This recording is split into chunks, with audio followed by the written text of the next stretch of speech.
যে আগে কাম করছি, আগে তো আমরা অন্য ধরনের কামগুলো করছি, জালিগুলো বাঁধার টেকনিকগুলো আলাদা ছিল। যেহেতু সিঙ্গেল জালিখানে আগে বাইন্ধা নিয়েছি, তারপরে কামগুলো করছি।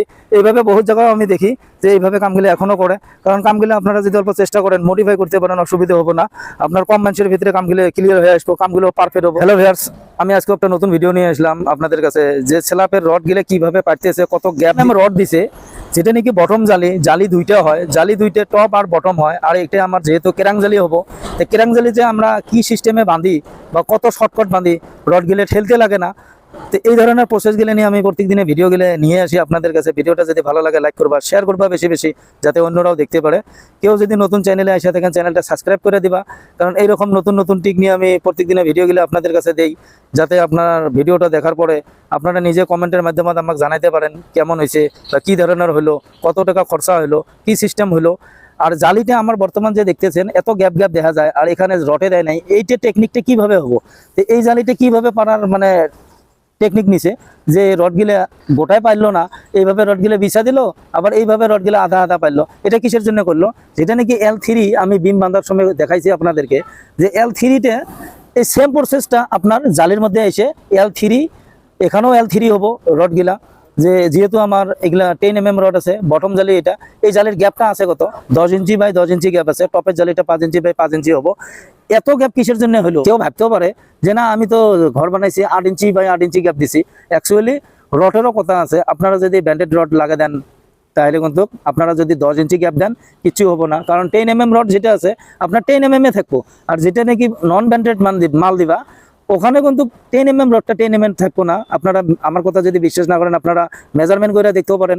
আপনার যদি ঘরের কাম কইরা আছেন, ফিতেটা নিয়ে যা মেজারমেন্ট কইরা দিবা, যে কিভাবে কাম গেলে আমি যে কথাটা বললাম যে 10 mm রড কি 10 mm থাকে না বলে, আপনারা নিজে প্রুফ করে নিতে পারেন, অসুবিধা নাই। যার ধরনের আপনারা কাম করার আগে ব্যান্ডেড রড দিয়ে কাম করবা, যাতে কামটা ভালো হয় আর গ্যাপটাও অল্প বেশি করে দিতে পারবা। যেমন আমি আপনাদেরকে দেখাইতেছি, খুব ভালো করে মাইন্ড করবা যে আমার কামগুলো যে আমি করি কিভাবে করি, আর এখানে গ্যাপ কিসের জন্য হলো এত, এখানে কি সিস্টেমে কামগুলো করবো।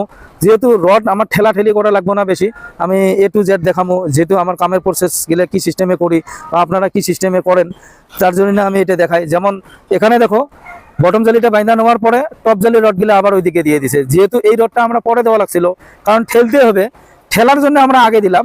এইবার আমরা কি করবো, এখানের জালির রডটা পায়রা দিব। এখানে জালির রডটা পায়রা দেওয়ার লগে লগে কি হলো, এই রডটা তলে বইরা গেল, আমার ঠেলতে লাগলো না। আর আমি যদি ভাবি যে এই রুমটার মাঝের জালিখান আগে সিঙ্গেল জালিখান বাইন্ধা নেই, তাহলে কিন্তু আমার ভুল হবো। কিসের জন্য ভুল হবো? রড ঠেলতে ঠেলতে আমার একদম বহু টাইম যাব। আর কম মানুষ দিয়ে আমি যে আপনাদের কয়া থেকে 2-4টে মানুষ যদি কমও নাও, আপনি কামটা একদম ইজি প্রসেসত করতে পারেন। কিসের জন্য আমি কই, হয়তোবা কামের অল্প টেকনিকগুলো আলাদা থাকে, আপনারা ভালো করে লক্ষ্য করলে দেখতে পারবা যে এখানে দেখো আবার ওই সিস্টেমে করছে। আগে বটম জালিটা বাইন্ধা নিছে, তারপরে যেটা এই জালি এই রডটা যে দিছে, এই রডটা আপনার টপও হবো বটমও হবো। কিসের জন্য? যেহেতু কেরাং আমার আছে, একদম সিরিয়াল কেরাং আছে, আমি আপনাদেরকে দেখাইতেছি ভালো করে। এই দিক করে একদম সিরিয়াল কেরাং আছে। আর আমার যেহেতু রুমটে এক সাইজ আছে, যার ধরনের সিরিয়াল কেরাং হয়েছে, এখানেও দেখো এই রুম টু এই রুম এক সাইজ আছে, এখানেও সিরিয়াল কেরাং হবো। এই বিম টু ওই বিম কেরাং না, একদম সিরিয়াল হওয়া যাব। আপনারা দেখলে বুঝতে পারবেন সিধে কেরাং মাইরা দিছে। কিসের জন্য এইভাবে কামগুলো হয় আমি ওটাও আপনাদেরকে বুঝাইতেছি। আমি যে আগে কাম করছি, আগে তো আমরা অন্য ধরনের কামগুলো করছি, জালিগুলো বাঁধা টেকনিকগুলো আলাদা ছিল। যেহেতু সিঙ্গেল জালিখান আগে বাইন্ধা নিয়েছি, তারপরে কামগুলো করছি। এইভাবে বহুত জায়গায় আমি দেখি যে এইভাবে কামগুলো এখনো করে। কারণ কামগুলো আপনারা যদি অল্প চেষ্টা করেন, মডিফাই করতে পারেন, অসুবিধা হবো না। আপনার কম মানুষের ভিতরে কামগুলো ক্লিয়ার হয়ে আসবো, কামগুলো পারফেক্ট হবো। আপনারা দেখো এখানে জালির রডগুলো যে পাইরা দিছে, একদম স্টেপ বাই স্টেপ হয়ে আছে। আপনারা এটা খুব ভালো করে মাইন্ড করবা। কারণ কিসের জন্য? এই জালির রডটা যদি পারফেক্ট না হয়, সিধা না হয়, বটম জালিটা টপ জালিটা কিন্তু তেরা বেঁকা হবো। আর তেরা বেঁকা বস্তুটি কিন্তু অত পারফেক্ট না। আপনারা যথেষ্ট পারবা সিধা করবার জন্য চেষ্টা করবা। আমি বহুত জায়গায় দেখি বা বহুত ভিডিওর মধ্যে দেখি, এই ভিডিওগুলো যে দেখায়, আপনারা নিশ্চয়ই মোবাইলে দেখলে বুঝতে পারবা যে রডগুলো তেরা বেঁকা হয়ে থাকে। আপনারা দেখো এখানে কিন্তু অল্প তেরা থাকলে বহুত তেরা দেখা যায়। আপনারা তথাপি নিজে দেখলে বুঝতে পারবা কি স্ট্রেট হয়ে আছে লাইনগুলা। এইভাবে রডগুলো স্ট্রেট করে নিতে হয়। কিসের জন্য? যাতে কামটা পারফেক্ট হয়ে যায়। যার ধরনে বটম জালিটা করার আগে আপনারা খুব লাইন মেনটেনেন্স করতে হয় বা স্ট্রেট করে নিতে হয়, এই ধরনের করে কামগুলো করতে হয়। আর এখানে যখন ক্লিয়ার রড বাঁধা হবো, আমি তখনও আপনাদেরকে আরও একটা টিক বইলা দিব, যাতে আপনারা কোনো জায়গায় ভেতরে যদি কাম করেন, যেমন কাস্টিং করবা, কাস্টিং করার পরে কি হলো বলে কোনো জায়গায় উঁচে হলো, কোনো জায়গায় নিচে হলো, কিসের জন্য হলো? মানুষ দিয়ে করছে, হয়তো বা ঢালাইপাটি কাম করছে, যার ধরনে এমন হয়। অ্যাকচুয়ালি অল্প হবো না। আমি আরও একটা নতুন পদ্ধতি আপনাদেরকে দেখাই দেবো। তাহলে আপনার ওই কামটা হবো না। কিসের জন্য হবো না? আমি যেটা আপনাদেরকে টেকনিক বলে দেবো, আপনারা ওইভাবে যদি টেকনিকটা ফলো করেন আপনার কামটাও একদম পারফেক্ট হবো। আমি আজকে যেটা আপনাদেরকে বলে দিলাম যে রড গিলে আমার গ্যাপ কত আছে, তারপরে রড গিলে কীভাবে দিছি, রড গিলে কেমন করে দিলে কম মানুষ দিয়ে কামগুলো পারফেক্ট করতে হয়, আপনারা এই জিনিসগুলো যদি ফলো করেন ঠিক আপনাদের কাছেও কামগুলো ওই রকমই হবো, অসুবিধা হবো না। আমি আশা করি যে আপনারা আমার ভিডিওটা বুঝতে পারছেন যে আমি কি কইছি।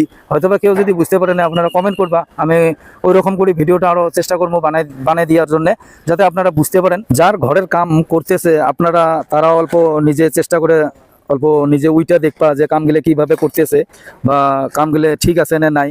আপনারা যদি বুঝতে না পারেন নিশ্চয়ই ইঞ্জিনিয়ার আছে, আপনারা ইঞ্জিনিয়ারক ডাকে নিয়ে জিনিসগুলো দেখে নিবা যে ঠিক আছে না নাই। তাহলে কামটা করার পরে যখন ঢালাই করবা তখন এনে দেখাইয়া যে উল্টে পাল্টা হইতেছে, এখন তো আর খোলা সম্ভব না, তো এখানে চলবো হবো কি হবো না বলে তখন কি করবো, ইঞ্জিনিয়ারে করবো হবো ঠিকই আছে চলুক। তো এইভাবে করার আগে কামটা পারফেক্ট করে নেওয়ার জন্য খুব চেষ্টা করে নিবা যাতে কামটা খুব ভালো হয়। তো যাই হোক, এইভাবে আমি ভিডিওগুলো যে আপনাদেরকে দেখে থাকি, নিশ্চয়ই যদি ভালো লাগে লাইক একটা করে দিবা। আজকের ভিডিও আমি এতটুকু রাখলাম, নেক্সট ভিডিও আবার নতুন করে নিয়ে আসবো।